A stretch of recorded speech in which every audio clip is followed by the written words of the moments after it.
name is Nicole. I'm a tea writer and educator, and I'm here to help you learn more about tea.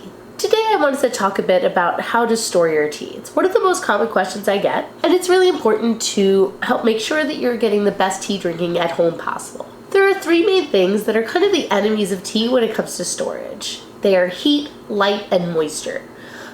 So moisture in particular is really important. Tea is what they call hygroscopic. What that means is that it readily absorbs the moisture in the air around it. Tea comes in a lot of different packages, and whether or not you can keep the tea in that package will vary, and a lot of it does come down to personal preference. Tins are ideal for long-term storage because they really help protect the tea from those three enemies, heat, light, and moisture. Especially ones that are double-lidded like this. If you keep the tea in a bag inside of this with the lid, that's really going to keep it the freshest possible. A lot of teas will come in this kind of Ziploc style bag.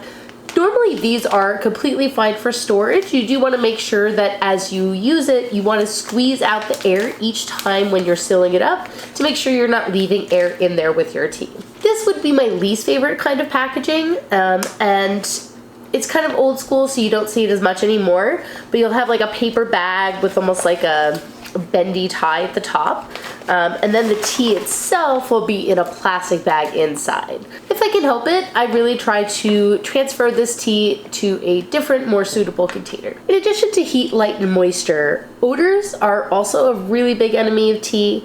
You want to make sure that you're keeping your tea away from any sort of odors or smells. So usually that means keeping it away from your kitchen. I know the kitchen pantry is kind of a traditional place to store tea, but that's a place that generally is exposed to more heat and also a lot of different cooking and food odors or spices. Just like tea is hygroscopic, that means it will also readily absorb smells. It's why they're able to make jasmine tea by kind of just laying flowers with the tea leaves.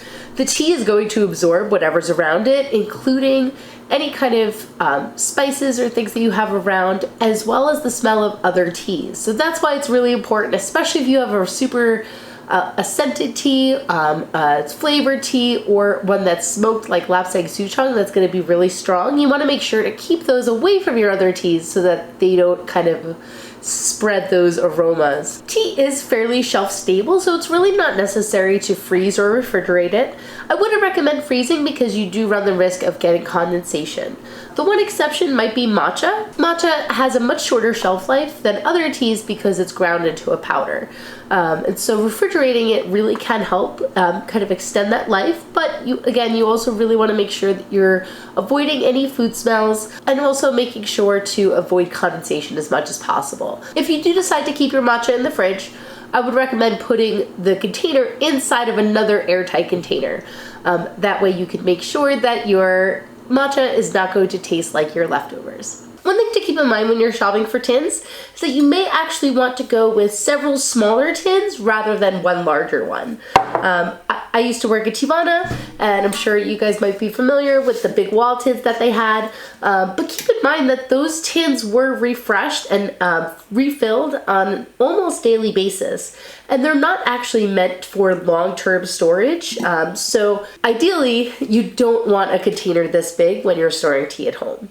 Every time you use it, you're opening the lid that's going to let in air, light, and moisture to the tea, even if you don't mean to. If you have several smaller tins, that will allow you to use the tea as you normally would without risking exposing all of the tea to oxygen. If you are using a tin, I recommend keeping the tea in its original bag inside of the tin. That way you're not going to get little pieces of tea inside of the crevices of the tin. In the case that you do have a tin with some odor issues, one of the best things that I've found is just putting the tin outside in the sun. If you are still having trouble, something like baking soda or activated charcoal can work to help absorb any odors that might still be lingering. I see a lot of people online set up these beautiful displays of tea leaves in glass jars. They might be nice to look at, but storing your tea leaves in glass will actually make them go bad faster. That goes for both natural light and artificial light. I also make it a point to not buy tea from stores that store their tea leaves in glass because of the same reason. So what about pour cakes? When it comes to pour, you really don't need to do anything special. Cakes are specifically designed to be easy to store. I do recommend storing pour cakes away from the rest of your other tea because your pour can absorb aromas from the other teas that you might have. Some people break up their cakes, but I find that's really only necessary in the case of something like a really funky show pour that needs some airing out. The wrappers that your cake comes in are usually perfectly fine for storing them. Pour is your kind of one exception where it actually does need to breathe in order to age properly. A while ago I did a little tour of my Pomodoro, so I'll link the video up there in case you missed it. How do you store your tea at home? I'd love to hear from you in the comments. As always, please feel free to let me know if you have any questions or if there's any tea topics that you would like to see a future video on. Thank you for watching, and I'll see you next week.